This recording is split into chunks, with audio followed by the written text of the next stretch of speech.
गथ'नो फोरोङो बिदिनो दानिया सर्ट माने बे बास्थाखौ जों बहननांगोन जों बयबो मिथिनांगोन दा रायजोनि स्पिच दं जिहेतु रायजोनि स्पिच दं जिहेतु बुंनांगोन बे रिगार्डिं बे concern with the election, concern with the Bodo's future, बर'नि future बियो future बियो दाना र' आं बारा गोलाव खालामला दे आं गोलाव खालामला बिनि उनाव प्रमदआ लेक्सार होदों बिनि उनाव प्रमदआ लेक्सार होदों प्रमदआ मा होनबाय जे रायजोफोरजों गोदान मोनसे रायजो जाबाय BTR region Bodoland territory region Assam बे भारतनि सा सानजा ओनसोलनि अरुणाचल मेघालय मिज'राम नागालेण्ड गासैखौबो जयै रिजन होनना बुङो नाथाय जोंना हारसिं रिजन जाबाय बेसेबांबा गिदिर नाथाय बे रिजना मा बुस्थु नोंथांमोना फोरमायदों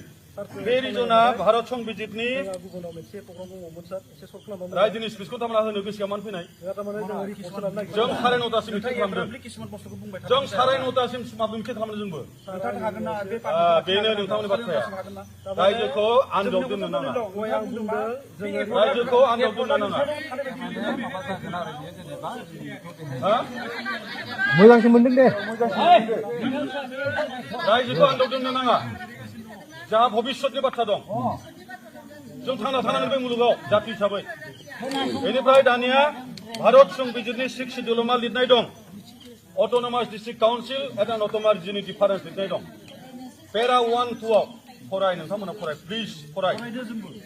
फरायनानै मानसि खोनासंबादों आरो आं बुंनाया नंखाय नामा आं बुंनाया आरे मानो नङा नोङो एमपि सायख'नानै एमएलए सायख'नानै बिनि फिथाइखौ जों बहा दोनगोन मानो ओमफ्राय बै रिजनाव मा लिरनाय दङ अट'नमास डिस्ट्रिक्ट काउन्सिलनि खोनासंनाय अट'नमास डिस्ट्रिक्ट काउन्सिलनि सिङाव आरो बै 6 शिड्युला मा मिथिगौ ना रायजोफोर मिथिया जोंनि गोबाङानो 6 शिड्युल माने जायो 6 शिड्युल रायजोखौ हाजो ओनसोलावसो होयो भारत संबिजितआ ट्राइबेलफोरजों बेंजानाय रायजोखौ नांगौ 6 शिड्युल आरो हाग्रामा मोना जेब्ला सुक्ति खालामदोंमोन आसलथे जोङो 6 शिड्युल मोना जों प्लेननि मानसि नाथाय हाग्रामा जों खालामबाय र' जों बड'लेण्डनि आन्दोलन खालामबाय बेयावथ' जों बर'ल' गैया आन्दोलनखौ खालामना जों जिहेतु फिथाइखौ लाबोबाय बेखौ जुगे जुगे बर'फोरनि गेजेराव खुंनो हानायनि क्षमताखौ लाखिनांगोन आरो बे हिसाबै 6 शिड्युल खालामनांगोन अब्लासो ट्राइबेल मेजरिटि जों मोनगोन बड'लेण्डनि एकर्डआव लाबोबाय 40टा समस्तिनि 30टाया एसटि साबाया अपेन साबाया जेनेरेल आरो स्पेसियेल तारमाने 30टाखौ जों मोनबाय थागोन गतिके जों खुंबाय थागोन बेनिफ्राय दाना बे रिजनाव मा जादों अट'नमास डिस्ट्रिक्ट सिक्सनि सिङाव जुदि बबेबा थायोबा बहाय जुदि गुबुन गुबुन ट्राइबेल थायोबा आरो बै सरकारखौ जुदि मानियाबा बै ट्राइबेलफोरनो रायजोफोरा गोदान आरो खुंथाय दाना होनो हागौ बे अट'नमास डिस्ट्रिक्टनि सिङावनो ट्राइबेलफोरनो गुबुन ट्राइबेलनो आरोबाव दाना होनो हागौ एरियाखौ बोखावनानै नाथाय हाग्रामा मोननिया बेखौ मा खालामदोंमोन This will not be applicable in case of Bodoland लिरना लाबोदोंमोन संबिधानखौ सोलायनानै बेफोर दिनै गोमोरबाय नामा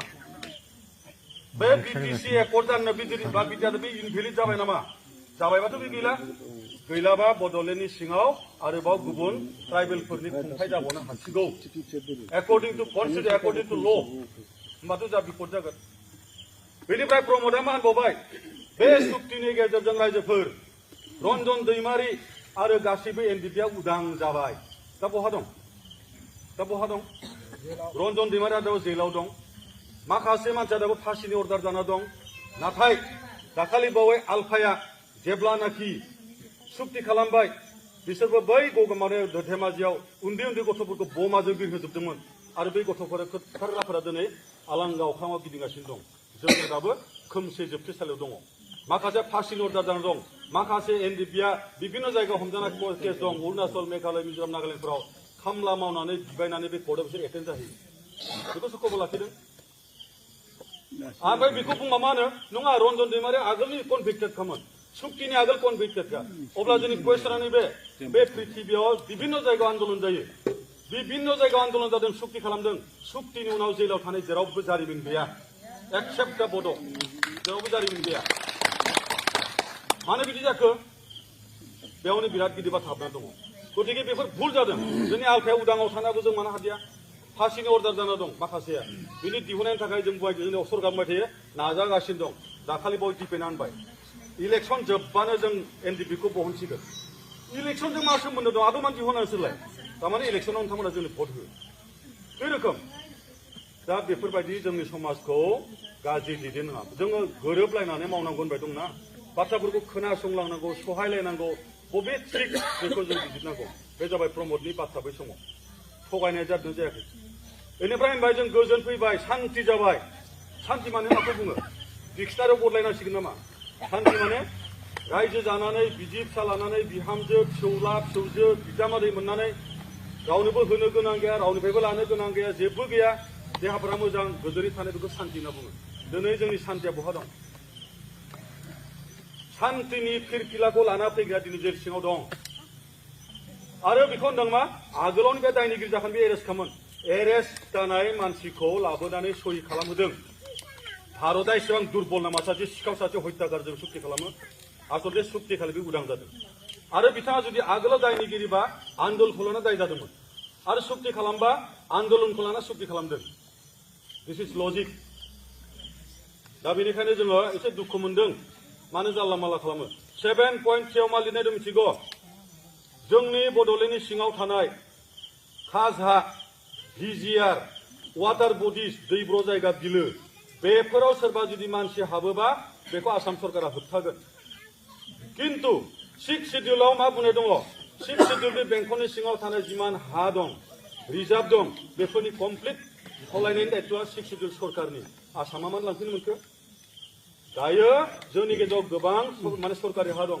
मानसिफ्रा मावनो हायाखै बेखौ लानानै होखारगासिनो दङ जोंथ' बुंनो नागिरदों दिनै प्रमदनि दिनाव अन्य जाला गेदा मोनसे खामानिया जाबाय दं बे जाबाय हाजो ओनसोलाव थानाय जोंनि मानसिफोरखौ होखारबाय थानाय অথচ হিমন্ত বিশ্ব শৰ্মা বুন্দমন এই পাহাৰত থকা জনজাতিবিলাক আমি খেদিব নোৱাৰো এই মাটিবিলাক তেওঁলোকৰ আমিহে নতুনকৈ আহিছো কিন্তু দিनै मा खालामदों हाब्बाथो होखारबाय दङ आरो ओरैबायदि अभद्र बेबहार खालामदों दाखालि बावै सोरबा सासे मानसिया थाखायाव उन्दुदों थाखाखौ जोमदों